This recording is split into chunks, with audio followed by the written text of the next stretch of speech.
Du lundi au vendredi, 2 éditions par jour, le 16h et le 20h.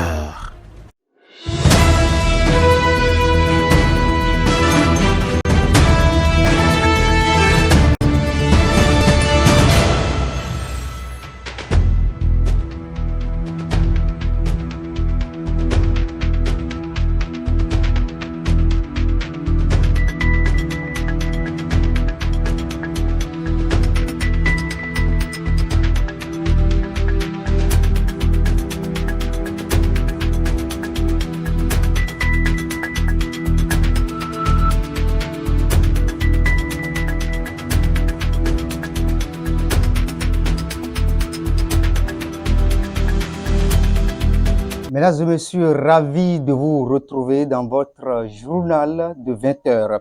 Au Bénin, apprenants et enseignants ont repris de nouveau le chemin de l'école ce lundi 16 septembre. Dans les ateliers de couture, les spécialistes de tenue scolaire disent ne pas avoir trouvé de la clientèle. Son éminence El Hadj Adam Habib Olobel, l'empereur mondial des Ogoni, continue ses prières pour la paix au Bénin et dans le monde. Les raisons de sa lutte pour la paix sont à suivre dans cette édition. Et puis, nous irons au Sénégal et au Brésil pour des informations hors de nos frontières. Merci de prendre donc le rendez-vous de cette édition. L'école béninoise a ouvert ses portes ce lundi 16 septembre pour le bonheur de tous les acteurs du système éducatif. C'est également une période propice pour les ateliers de couture d'accroître leur chiffre d'affaires. Ont-ils eu de la clientèle cette année? Suivez cet élément de Lucienne Agbadigan et Gerardo Todan. Ils jouent chaque année un rôle prépondérant dans les préparatifs de la rentrée scolaire. Ces couturiers et couturières permettent aux élèves de disposer de leur tenue scolaire pour accéder à leur établissement respectif. À la veille du démarrage de la rentrée académique 2024-2025, les tenues se font rares sur les machines à coudre dans les ateliers de ces spécialistes. Et pourtant, à pareille période, l'année dernière, ils s'étaient débordés par la clientèle. Cette année, ça ne va pas. Ça ne va pas. Les parents ne sortent pas parce que les parents disent qu'ils n'ont pas de moyens pour couser les kakis. Cette année-ci, il y a fait de tenue kaki, ça ne va pas du tout. L'année passée, à pareille heure, nous avons déjà assez encaissé les tenues kaki. Mais pour cette fois-ci, vraiment, ça ne va pas. Ça ne va pas. Ça ne va pas, il n'y a pas de l'argent. Donc, les gens, difficilement, ils achètent un à un. Cette fois-ci, cette année-là, ça ne va pas du tout. Mais nous rendons grâce à Dieu. Ça ne va pas du tout. L'année passée, à pareille heure, je sais comment je suis. Je sais comment le kaki est dans mon atelier. Mais cette fois-ci, ça ne va pas du tout. Pour s'adapter à cette morosité économique, certains parents et apprenants ont défini une autre stratégie. Donc les autres amènent les kakis qu'ils ont utilisés de l'année passée et refaire la retouche, comment dire, refaire ça pour reporter ça. C'est parce qu'ils n'ont pas le moyen. Ces artisans veulent compter sur le bon vouloir des autorités compétentes du pays dans le cadre de l'amélioration de leur chiffre d'affaires. Je demande à nos gouvernements d'essayer de faire quelque chose. De faire quelque chose pour nous, parce qu'on ne sait pas ce qui se passe. Mais je les supplie de faire quelque chose pour que le business bouge dans le pays. Je prie toutes les autorités d'avoir aidé les parents d'élèves et de nous avoir aidés aussi pour que ça marche, pour que nous avons ce que nous avions là, pour que nous aurons ça. À l'endroit des autorités béninoises, nous souhaitons s'ils peuvent nous aider un peu. Surtout ceux qui n'en ont rien, ceux qui n'ont rien, s'ils peuvent nous aider, ça ira parce que ça ne va pas. La rentrée scolaire 2024-2025 démarre ce lundi 16 septembre sur toute l'étendue du territoire national. Les marchés et points de vente de kits scolaires reçoivent également les visiteurs. Apprenants et parents s'y rendent afin d'apprêter le nécessaire pour réussir donc la rentrée des classes. Firmin Assogba et Girado Todan nous fait vivre donc l'ambiance au niveau de ces points de vente de kits scolaires à la place Bayol de Porto-Novo. Au Bénin, les enseignants et apprenants ont repris le chemin des classes ce lundi 16 septembre 2024 après la période des vacances. C'est également une période propice pour les vendeurs et revendeurs d'accroître le chiffre d'affaires, mais aussi une période de stress et de sacrifice pour les parents des apprenants. Ici, à la place Bayol de Porto-Novo, les kits scolaires attendent encore les acheteurs. Actuellement, c'est un peu moche, la vente est un peu moche, mais on est en train de prier Dieu. On prie aussi les parents d'élèves pour qu'ils puissent sortir massivement. En tout cas, on fait avec. Et on sait que ça va aller par la grâce de Dieu. Sur le marché, les vendeurs offrent les articles en fonction des moyens dont dispose chaque client. Il y avait déjà de l'affluence l'année dernière. Sortez massivement. Achiriobo. Il explique sa stratégie adoptée chaque année pour mieux préparer la rentrée scolaire pour ses enfants. Ni les programmes ni les teams, ils sont posés les mecs quoi. Bon, ils officiel. Au plan national, les cours démarrent selon le calendrier scolaire de cette année académique 2024-2025 le lundi 16 septembre 2024 et prennent fin le vendredi 27 juin 2024. Et on va s'intéresser donc au volet culture dans cette édition. Depuis plus de 6 décennies déjà, l'empereur mondial des Ogboni mène des actions spirituelles en faveur de la paix au Bénin et dans le monde. Chaque quinzaine des mois, il organise des séances de prière à cet effet dans son palais impérial. Firmin Assogba et Girado Todan nous amènent dans les coulisses de ces actions de la promotion de la paix de son éminence El Hadj Adam Abibou Olobe.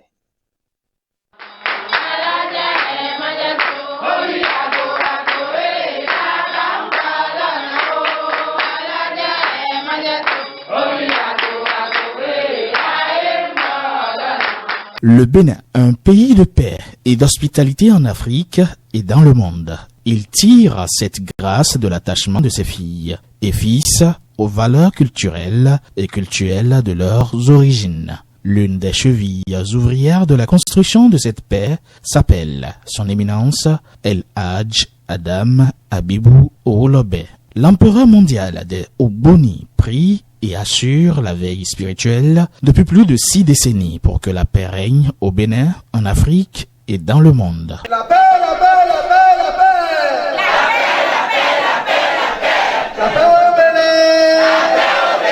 Paix dans le Bénin, dans le Bénin, dans l'environnement de l'Inde. La paix dans le Bénin, paix dans toutes les institutions béninoises. La paix dans toutes les institutions béninoises.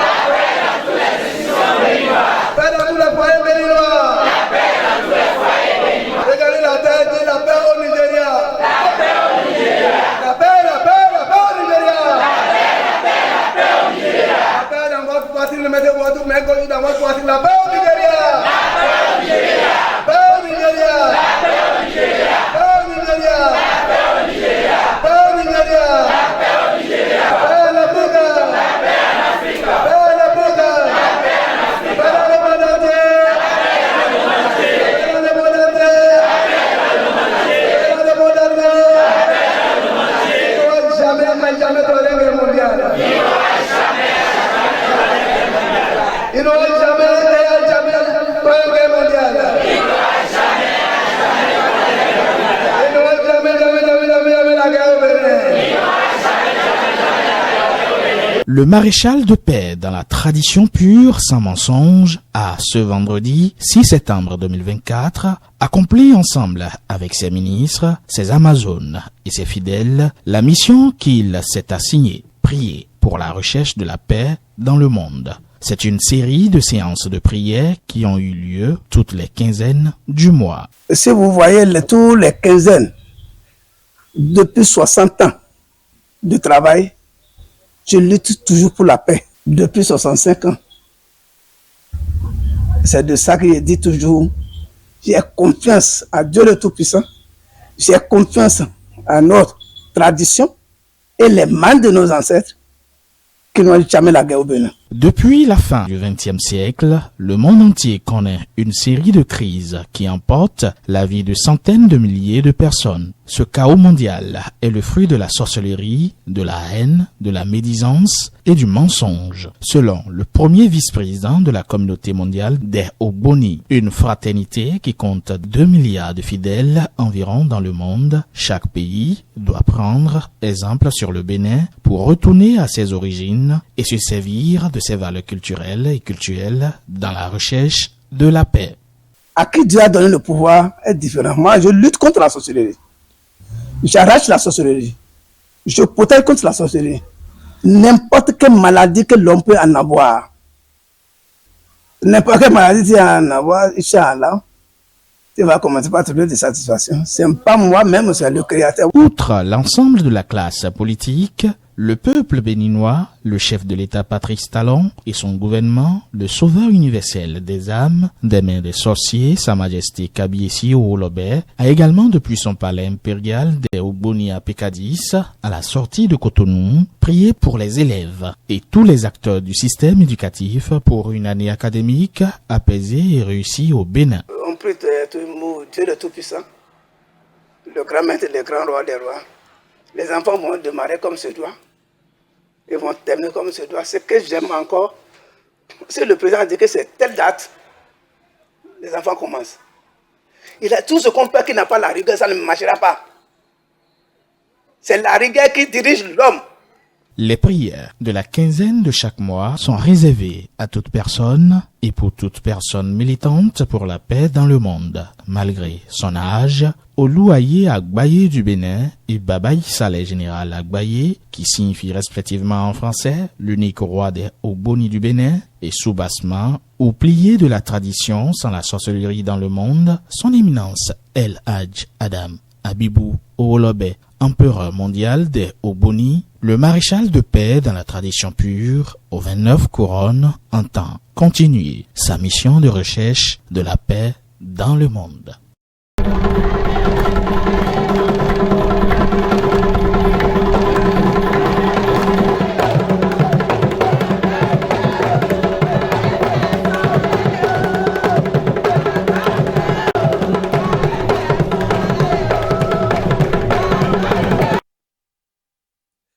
Le mercredi 11 septembre 2024, les membres du gouvernement, sous la présidence de son Excellence Patrice Talon, ont pris diverses décisions. Nous vous proposons une fois encore la quintessence de ces assises avec le porte-parole du gouvernement et secrétaire général adjoint du gouvernement, Wilfrid Léandre Moubeji.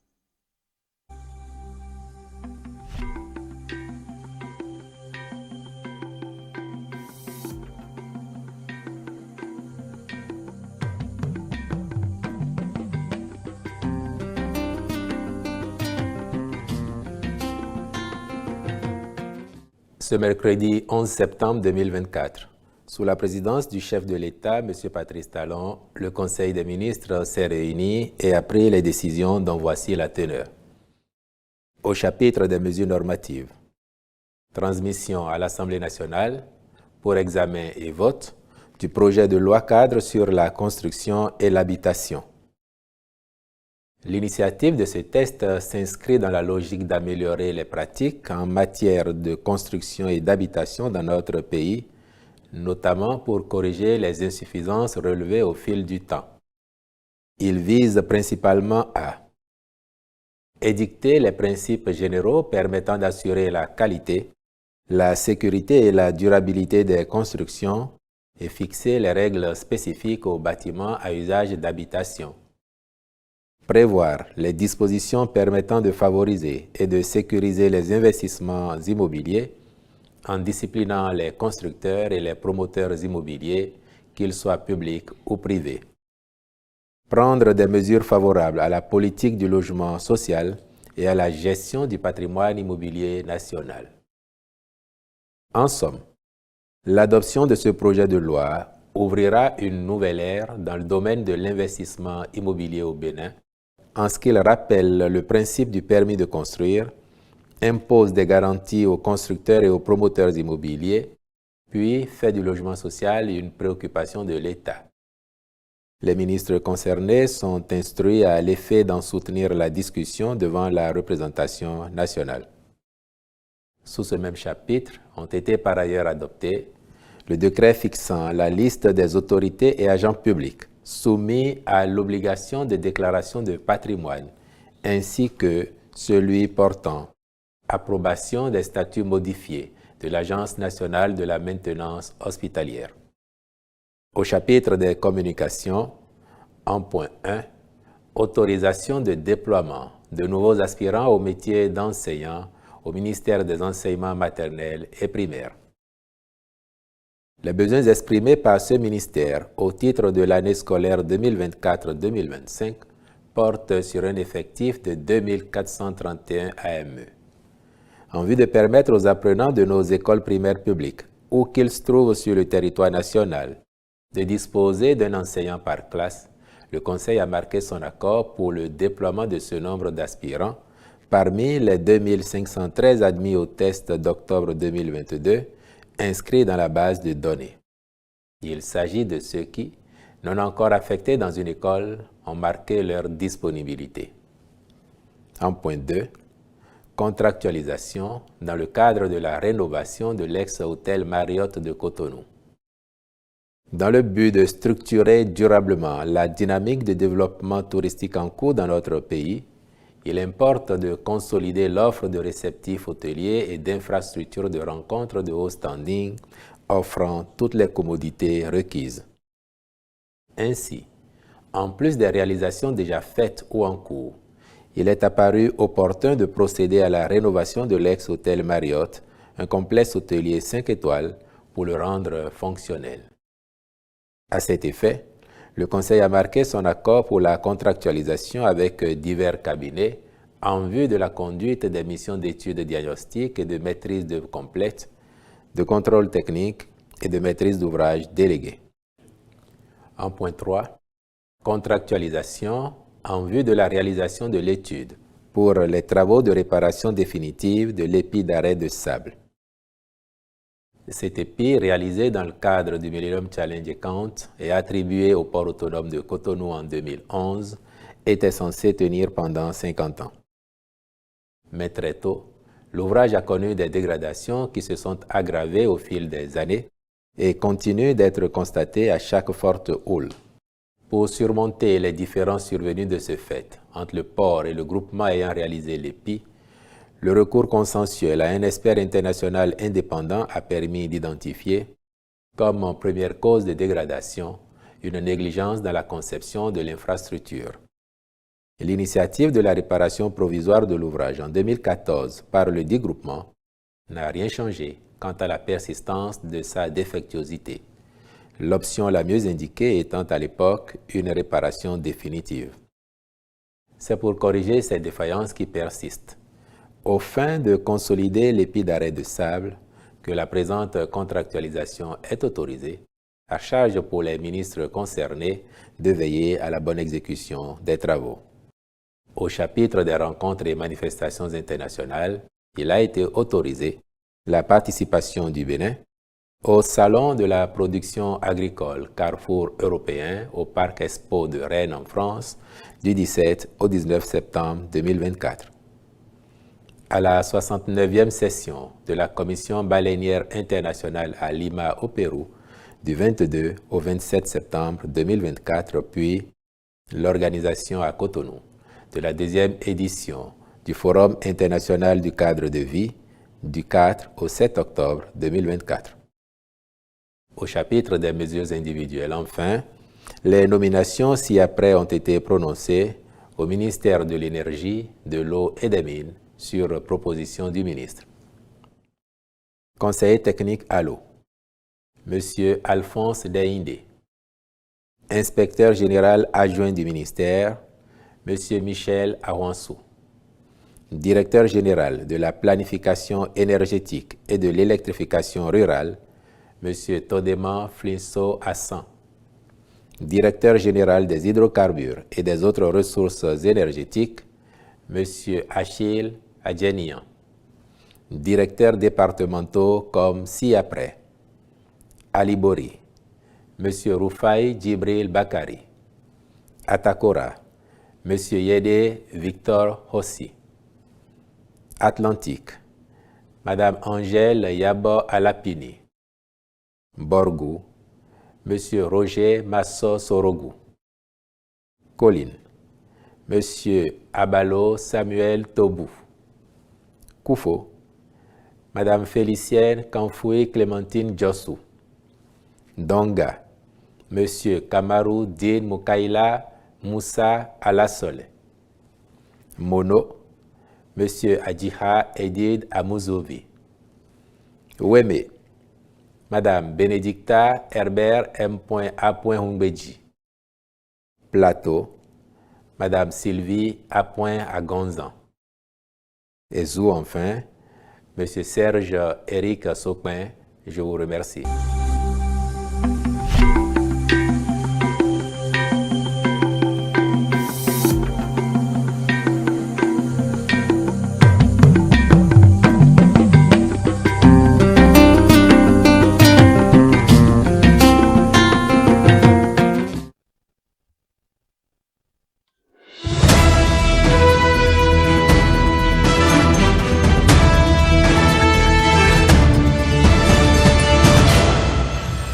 Le sport, c'est aussi dans cette édition le seul club béninois encore en compétition pour la Coupe de la Confédération africaine a été battu le samedi dernier au stade général Mathieu Kérékou à Cotonou. Dadje FC a perdu 0-2 face à son adversaire du Maroc. Les Échos avec Marcel Moudobessi.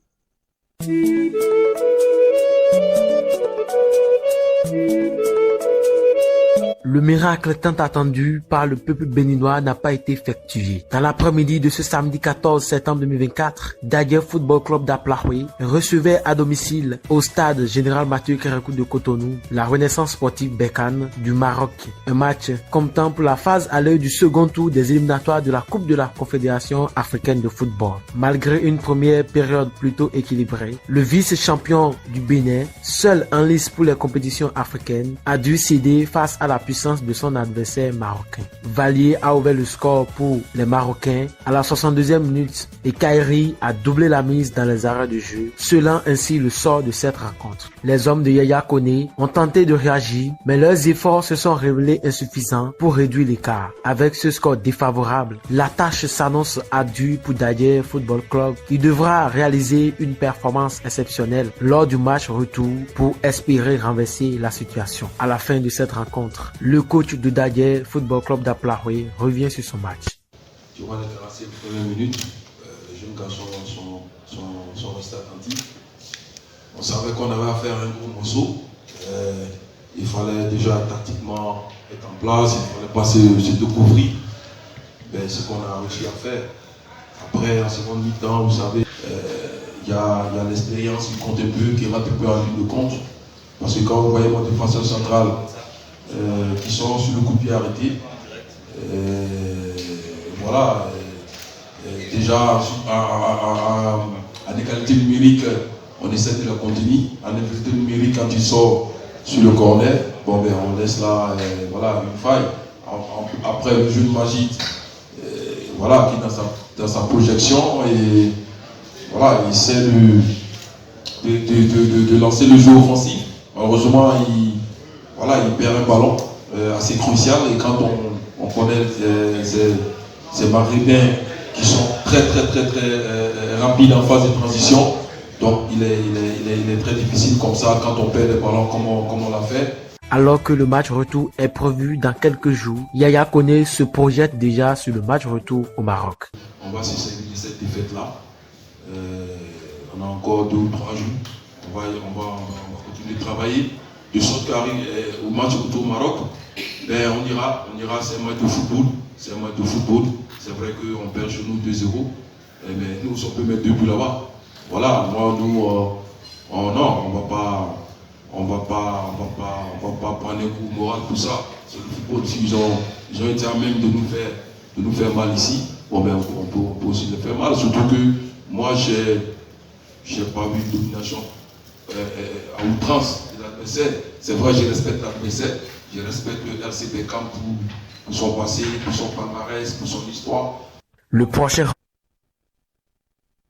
Le 11 national à présent, les Guépards du Bénin affrontaient en première et deuxième journée des éliminatoires CAN Maroc 2025 la semaine dernière. Le Nigeria et la Libye. Perdus contre les Nigérians, les Béninois se sont relancés dans la course après leur victoire 2-1 contre la Libye. Marcel Nourougbessi nous replonge dans les coulisses de ces deux rencontres.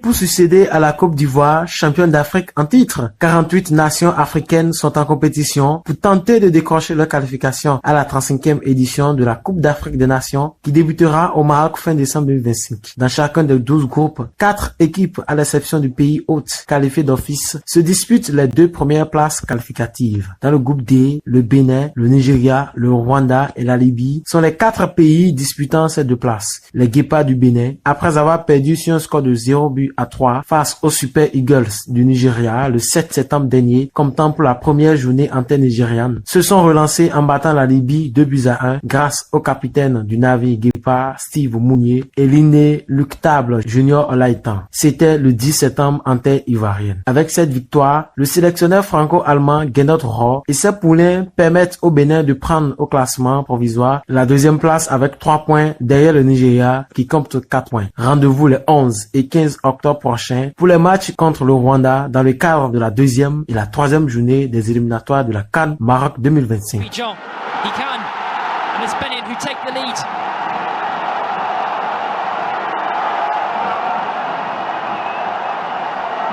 Quelques informations à présent hors de nos frontières pour boucler cette édition.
Quelques informations hors de nos frontières à présent pour boucler cette édition. Au Sénégal, une semaine après le chavirement d'une pirogue qui a fait au moins 39 morts et des dizaines de disparus au large de Mbou, 27 personnes qui projetèrent de partir ont été arrêtées le 14 septembre dans un quartier de la même ville. C'est Mustapha Fall, président de l'Association nationale des partenaires migrants, estime que ces opérations de police sont nécessaires et les juge insuffisantes. Il faudrait que l'État du Sénégal puisse dire clairement quelle est sa politique de migration. Au Brésil, depuis hier, les pompiers brésiliens tentent d'éteindre un feu dans le parc national de Brasilia, nouveau foyer de la vague d'incendie qui sévit au Brésil en raison de la pire sécheresse jamais enregistrée dans le pays. Le feu qui a pris dans le parc national de Brasilia est le plus grand incendie de l'année dans la ville qui a accumulé 145 jours sans pluie et des niveaux d'humidité minimaux. Les flammes ont jusqu'à présent dévasté 1200 hectares selon l'Institut Chico Mendes de conservation de la biodiversité, responsable de l'administration des parcs nationaux brésiliens. En Amérique, malgré ses nombreux dialogues en japonais, la série Shogun a triomphé dimanche 15 septembre au son 16e Emmy Awards avec le prix de la meilleure série dramatique et un nombre record de 18 récompenses lors de la cérémonie. Shogun, l'adaptation d'un roman de James Clavell qui explore les luttes de pouvoir dans le Japon du XVIIe siècle, a récolté 18 trophées lors des Emmy Awards, l'équivalent des Oscars pour la télévision américaine. Elle devient la première série non anglophone à remporter la récompense reine et a également reçu le prix de la meilleure réalisation. Et mesdames et messieurs, voilà, fin de cette édition. Merci de nous avoir reçus chez vous et surtout n'allez nulle part ailleurs car le meilleur c'est désormais sur AIF TV International. Bonsoir chez vous.